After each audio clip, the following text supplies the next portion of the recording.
యాదాద్రి భువనగిరి జిల్లా మోత్కూరు మండల కేంద్రంలో ఏర్పాటు చేసిన తెలంగాణ సాయుధ పోరాట యోధుడు దొడ్డి కొమరయ్య విగ్రహాన్ని ప్రభుత్వపు ఆలేరు ఎమ్మెల్యే బీల్ ఐలయ్య, తుంగతుర్తి ఎమ్మెల్యే మందుల సామెళ్లు కలిసి ఆవిష్కరించారు.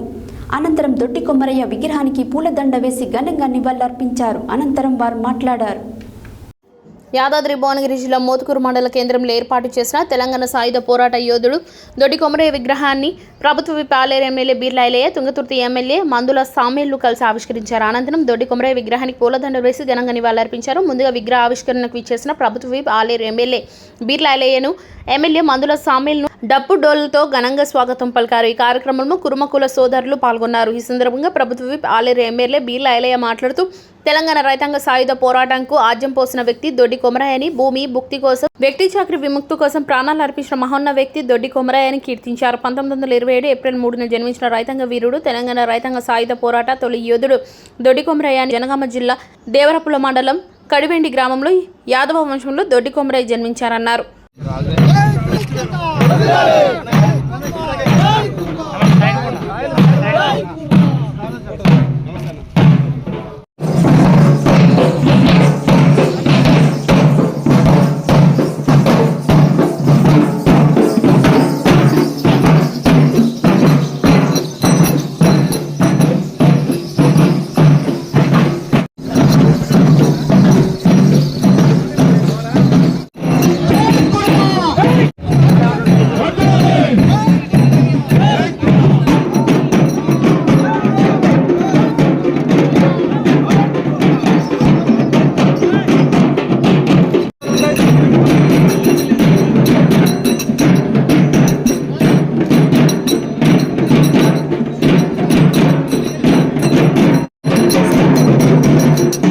ముక్తి కోసం, వ్యక్తి చాకరీ విముక్తి కోసం, ధర నుండి విముక్తి కావాలి. తెలంగాణలో తొలి రైతాంగ సాధనలో తొలి అమరుడు.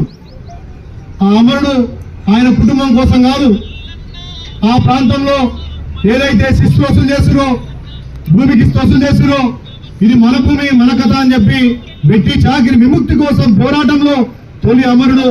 ఆ అమరుడు త్యాగంతో ఉద్యమాలు ఉవ్వెక్కువ లేచి ఇలా రాణి వెంకట జానకమ్మను తరిమి కొట్టేటట్టు చేశారు. కాబట్టి అలాంటి త్యాగమూర్తుల ఫలితమే ఇవాళ తెలంగాణ వచ్చింది. ఈ తెలంగాణ కోసం ఎంతో మంది అమలు చేసి, ఎంతో మంది త్యాగ ఫలితంతో ఈ తెలంగాణ వచ్చిన తర్వాత ఇలాంటి సామాన్య వాళ్ళు ఎంతో మంది త్యాగం చేసి పోరాటం చేస్తే వచ్చిన తెలంగాణలో ఈ 9.5 సంవత్సరాలు తెలంగాణ కనుమరుగైంది. ఏ రకంగా అభివృద్ధి కాలేదు.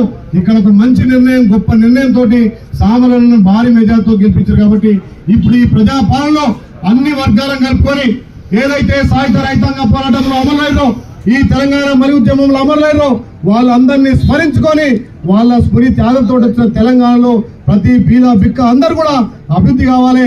ఆ అభివృద్ధి కోసమే మేము ఖచ్చితంగా బాధ్యత వహించి ఈ ప్రాంత అభివృద్ధిలో కీలకంగా ఉంటామని తెలియజేస్తూ ఆ తొలి అమరుడి విగ్రహాన్ని ఆవిష్కరించడం, అతని చరిత్ర కూడా యువతరానికి, రాబోయే తరానికి కూడా తెలియజేసే విధంగా సొంత లాభం కోసం కాదు, ప్రాంత అభివృద్ధి కోసం, వ్యక్తి చాకరీ విముక్తి కోసం ఏ రకమైతే తొలి అమరుడైందో ఆయన త్యాగమే ఇవాళ తెలంగాణ సిద్ధించడం కూడా చెప్పక తప్పదు. కాబట్టి అలాంటి త్యాగమూర్తుల విగ్రహం ఆవిష్కరించినప్పుడల్లా మన జాతికి, ఇక్కడ ప్రజలకు కూడా ఆయన చేసినటువంటి సేవను కొనియాడుతూ రాబోయే తరాలకు కూడా ఆదర్శంగా ఉంటుంది. కాబట్టి ఈ మన ప్రభుత్వంలో ఖచ్చితంగా ఏదైతే ఇక్కడ గొల్ల కుర్మలు అడిగినటువంటి జాగం కానీ, అదేవిధంగా వాళ్ళకి భవనం కానీ పెద్దలు సామెలన్నా కేటాయిస్తారు.